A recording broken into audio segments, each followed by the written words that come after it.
ब्रह्मा विष्णु महेश या फिर हिंदू धर्म का कोई भी देवी देवता हो, आपने गौर किया होगा कि ये सभी भगवान हमारे प्राचीन भारत के वासी रहे हैं। मैं ये तो नहीं कहूँगा कि भगवान ने कभी जन्म लिया है, लेकिन अगर इनके अवतार की पृथ्वी पर जन्म की बात की जाए तो वो प्राचीन भारत में हुए हों।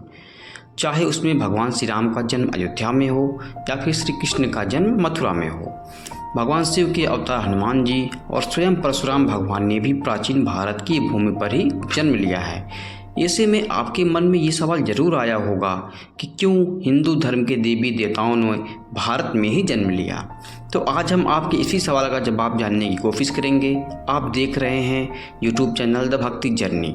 प्राचीन हिंदू धर्म ग्रंथों में लिखा हुआ है विश्व एक मुत्तम, जिसका अर्थ होता है पूरी दुनिया एक परिवार है। तो हमारे इस सवाल का जवाब हमें इसी वाक्य में देखने को मिलता है, क्योंकि जिस भारत को हम आज जानते हैं वह भारत एक समय में पूरी दुनिया में फैला हुआ था। हजारों साल पहले भारत की सीमाएं चारों ओर समुद्र से जाके मिलती थी। इस पृथ्वी पर जहाँ भी कोई भूमि था वो भारत का भाग था।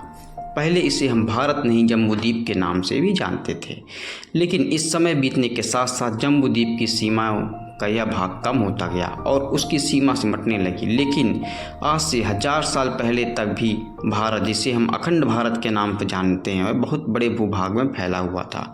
11वीं शताब्दी में स्वामी वेद व्यास जी की लिखी मार्कंडेय पुराण में हम इसे अखंड भारत की झलक देखने को मिलती है, जो आज भारत, अफगानिस्तान, पाकिस्तान, श्रीलंका, भूटान, बांग्लादेश और चीन के बहुत बड़े हिस्से तक फैला था। इस समय तक भारत को मेरुवर्ष के नाम से जाना जाता था।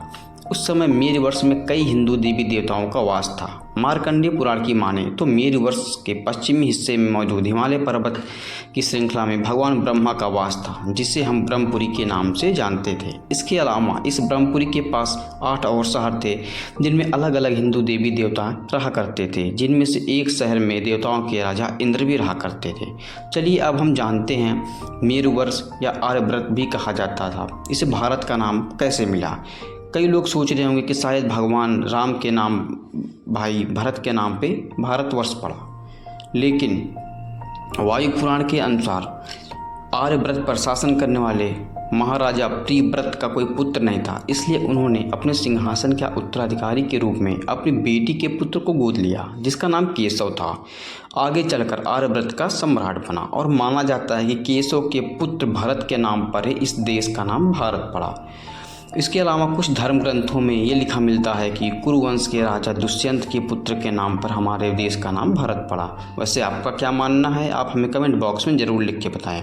पर अगर भारतवर्ष की बात की जाए तो इस समय भी भारत की सीमाएं काफ़ी बड़ी थीं। वह प्राचीन जम्बूद्वीप जितनी बड़ी तो नहीं थी, फिर भी आज के भारतवर्ष से कई गुना बड़ी और फैली हुई थी, जिसे हम आज बांग्लादेश, नेपाल, भूटान, श्रीलंका, अफगानिस्तान, ईरान और यहाँ तक कि तिब्बत का बहुत बड़ा हिस्सा शामिल था, जिसे आज हम कई लोग अखंड भारत के नाम से दुनिया भर में जाना जाता है। हमारे भारत का इतना समृद्ध इतिहास होने के कारण ही आज हमारे प्राचीन भारत की संस्कृति के निशान और हिंदू देवी देवताओं से जुड़े मंदिरों को पूरी दुनिया में देखने को मिलते हैं। इंडोनेशिया, थाईलैंड जैसे देश में भी एक समय हिंदू धर्म का बोलबाला था, जिनके निशान हमें आज भी इन देशों में मौजूद प्राचीन मंदिरों और यहाँ के भगवान की मूर्तियों के रूप में देखने को मिलते हैं। इनमें से कई मूर्तियाँ तो कई 1000 साल पुरानी हैं। इंडोनेशिया के जावा में मौजूद ब्रह्मानंद मंदिर इंडोनेशिया के कुछ सबसे पुराने हिंदू मंदिरों में से एक है, जहाँ ब्रह्मा विष्णु महेश की मूर्ति की पूजा होती है। यहाँ पर की गई रिसर्च हमें देखने को मिलता है कि यह मंदिर का निर्माण आज से करीब 1200 साल पहले किया गया था। यह मंदिर इतना पुराना है कि इसे यूनेस्को की विश्व धरोहर की सूची में भी शामिल किया गया है। इसके अलावा भी इंडोनेशिया में तमन सरस्वती मंदिर, सिंहहरी शिव मंदिर भी मौजूद हैं, जिन्हें आज इंडोनेशिया के लोग और वहाँ की सरकार काफ़ी संभाल कर रखी हुई है, क्योंकि इंडोनेशिया के लोग इन हिंदू मंदिर को अपने देश का धरोहर मानते हैं। इसके अलावा अगर आप थाईलैंड का राष्ट्रीय चिन्ह देखेंगे तो आपको समझ आएगा कि वहाँ का राष्ट्रीय प्रतीक गरुड़ देवता को बनाया गया है, जो कुछ समय पहले खुदाई में मिले मैक्सिको में भी भगवान गणेश और लक्ष्मी की प्राचीन मूर्तियाँ मिली थी। इससे पता चलता है कि मैक्सिको में भी इस समय और एक समय हिंदू देवी देवताओं को बड़े पैमाने पर पूजा जाता था। इसके अलावा मैक्सिको में हजारों प्रमाण हैं जिनसे यह साबित होता है कि प्राचीन समय में भारतवर्ष का शासन मैक्सिको तक फैला हुआ था। कुछ इतिहासकार तो यह भी कहते हैं कि मैक्सिको को यह नाम संस्कृत के शब्द मक्षिका से मिला हुआ है। जिसके अलावा स्पेन में हजारों साल पुराना एक मंदिर मिला है जिसमें भगवान विष्णु की मूर्ति मौजूद है।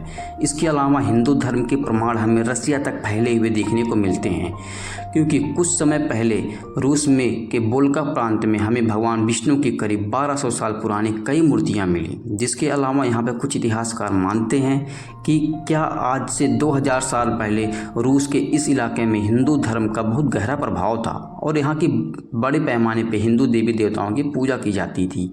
यहाँ के लोगों का रहन सहन बिल्कुल भारतवासियों की तरह था और उन्होंने कई जगहों पर हिंदू मूर्तियों की पूजा भी की, जिनके निशान आज हमें खुदाई में देखने को मिल जाते हैं। क्योंकि 2007 में भी रूस के कई शहर में और कई प्राचीन अंगूठियाँ, पदक, सिक्के हिंदू देवी देवताओं से जुड़े अस्त्र और शस्त्र मिले। ऐसे में ही कुछ हमें कंबोडिया में भी देखने को मिला था।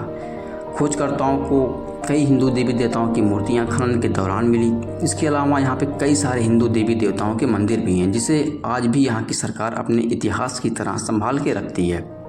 क्योंकि कंबोडिया देश के वासियों का मानना है कि कंबोडिया को बसाने वाले प्राचीन भारत के राजा कंबू महाराज और इन्हीं के नाम पर इस देश का नाम आगे चलकर कंबोडिया बन गया। सभी देशों में हिंदू धर्म की इतनी मजबूत प्राचीन जड़ों को देखकर हम यह कह सकते हैं कि जब हमें हमारे हिंदू देवी देवताओं और ग्रंथ द्वारा भारत का वर्णन देखने को मिलता है तो इसका मतलब केवल आज के भारत से नहीं बल्कि उस समय के भारत से मतलब पूरी दुनिया हुआ करती थी। यानी दोस्तों अब आप समझ पा रहे होंगे कि आखिर जब कभी हिंदू देवी देवताओं की बात आती है तो उन्हें भारतवर्ष से ही जोड़कर क्यों देखा जाता है, क्योंकि एक समय भारतवर्ष का मतलब पूरी दुनिया थी और यह पूरी दुनिया से जुड़ी हुई थी। इसलिए हिंदू देवी देवताओं की पृथ्वी के अवतार लेने की बात ही आती है तो हमें हिंदू देवी देवताओं के अवतार भारतवर्ष में देखने को मिलता है। दोस्तों आशा करता हूं कि आज की वीडियो से आपको बहुत कुछ नया सीखने को मिला होगा। अगर आपका कोई सुझाव है तो हमें कमेंट बॉक्स में ज़रूर लिखें। धन्यवाद दोस्तों।